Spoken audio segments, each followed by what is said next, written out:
Vídeo de número 26 da Lei 8666 de 93, Lei de Licitação e Contratos.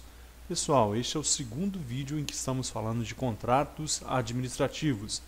Paramos no artigo 56. A critério da autoridade competente em cada caso, e desde que prevista no instrumento convocatório, poderá ser exigida prestação de garantia nas contratações de obras e serviços em compras.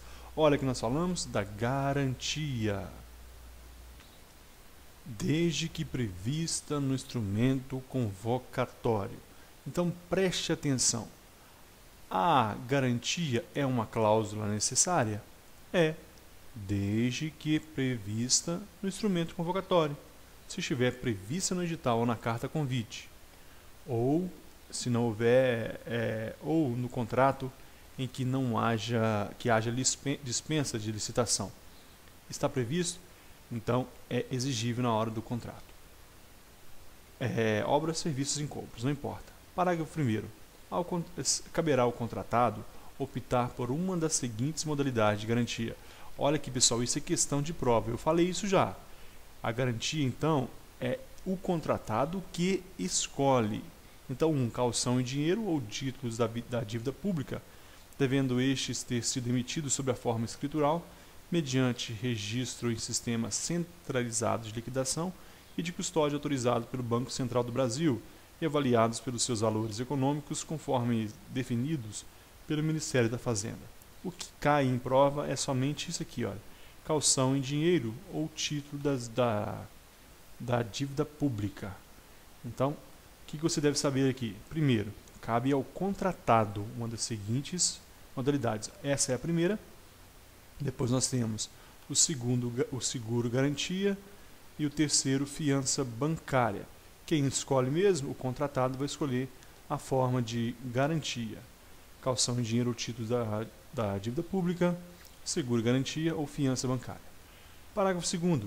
A garantia que se refere ao caput desse artigo não excederá a 5% do contratado e terá seu valor autorizado nas mesmas condições daquele, ressalvado previsto no parágrafo 3º desse artigo. Lembra, pessoal, o que eu falei a respeito dos 5%? Quando eu estava falando lá no início, eu falei de garantia. Então, ela não excederá ao valor de 5%. Eu disse também que existe a hipótese de valor ser 10%, não poder exceder a 10%. E onde está previsto esses 10%? Aqui, olha, parágrafo 3º. Para obras e serviços de fornecimento de grande vulto, envolvendo alta complexidade técnica e riscos financeiros consideráveis, demonstrados através de parecer tecnicamente aprovado pela autoridade competente, o limite de garantia previsto no parágrafo anterior poderá ser elevado para até, olha o até, então até 10%. Qual é o valor máximo da garantia nos contratos administrativos? No máximo 5%, em regra, mas poderá ir a 10% no caso de obras, serviços e fornecimentos de grande vulto. Palavrinha-chave.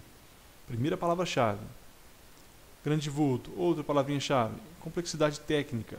E outra, riscos financeiros.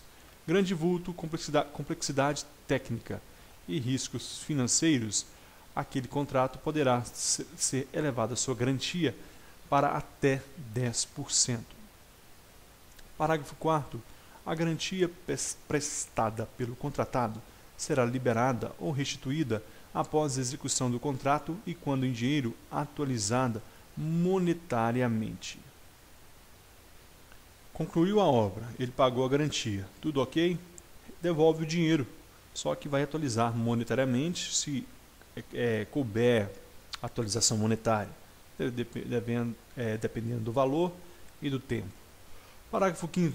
Nos casos de contratos que importem na entrega de bens pela administração, dos quais o contratado ficará depositário,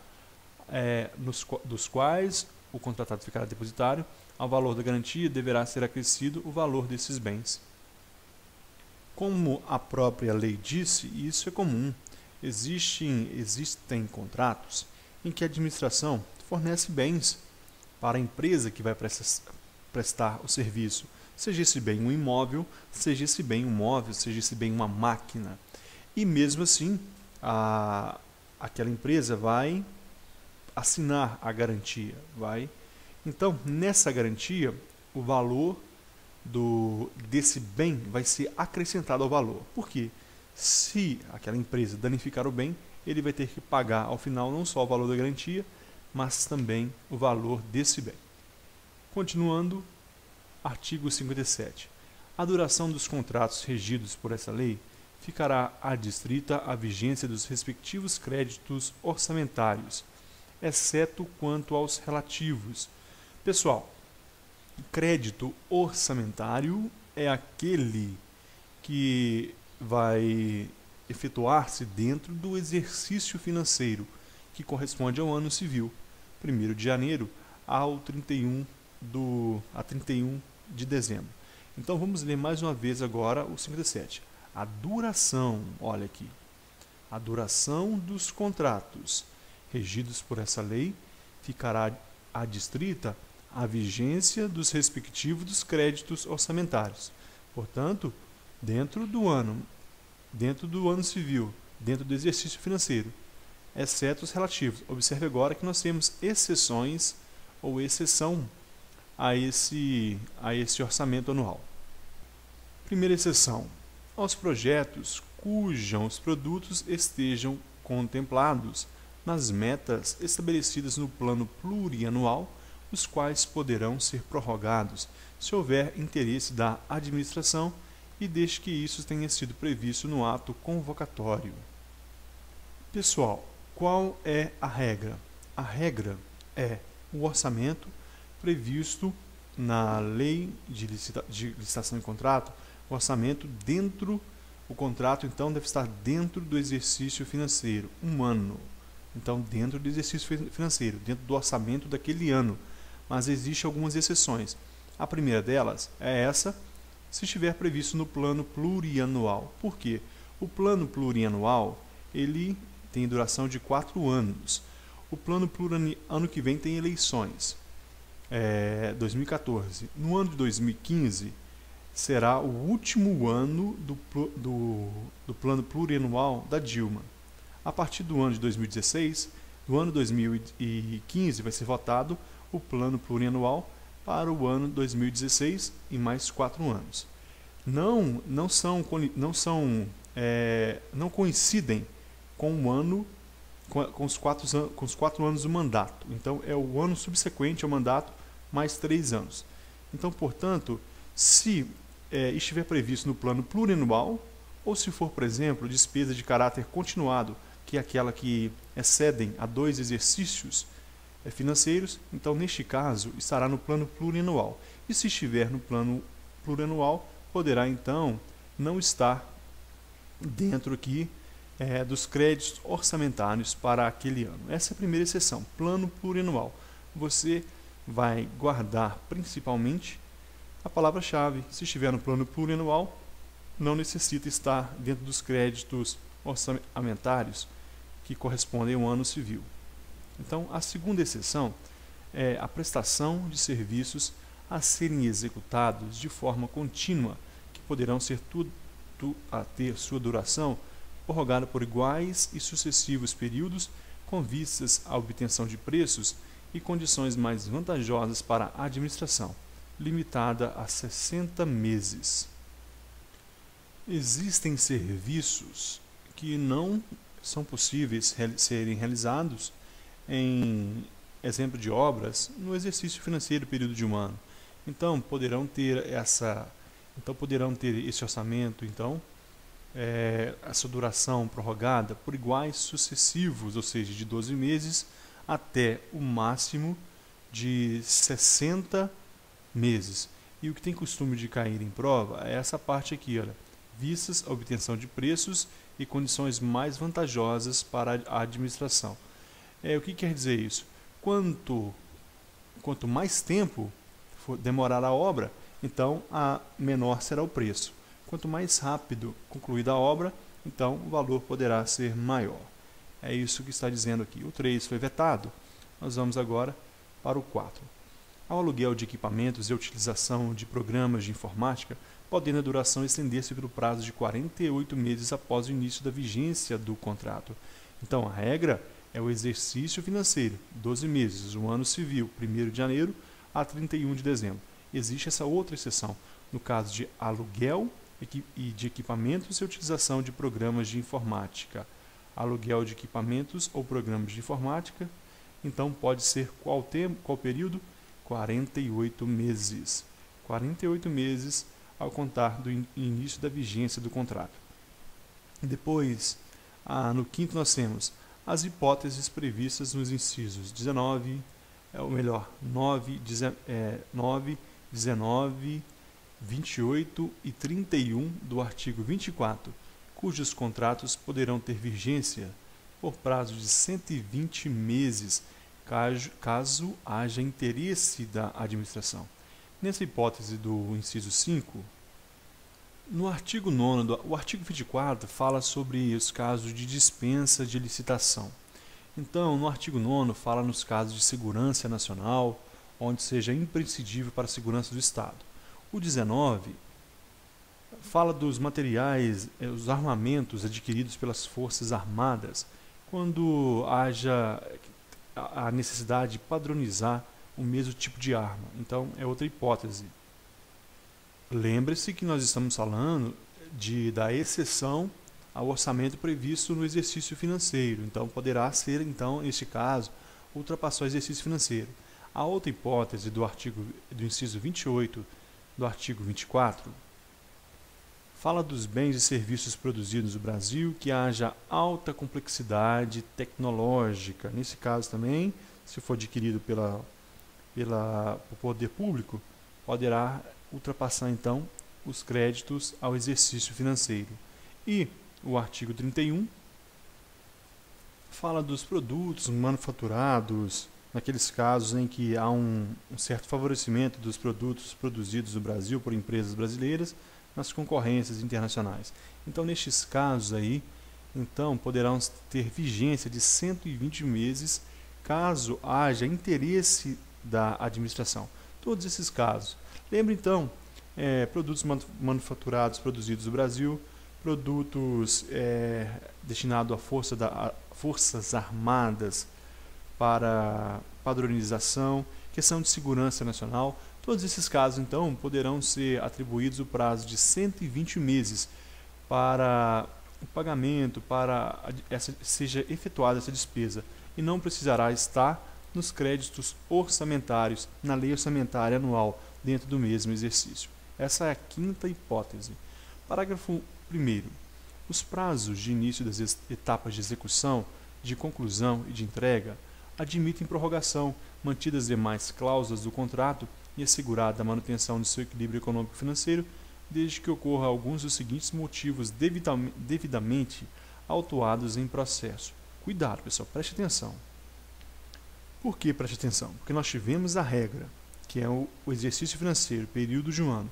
Depois, nós citamos as exceções. Vamos passar os slides de novo nas exceções. A regra é o primeiro dentro do exercício. Segundo, as exceções.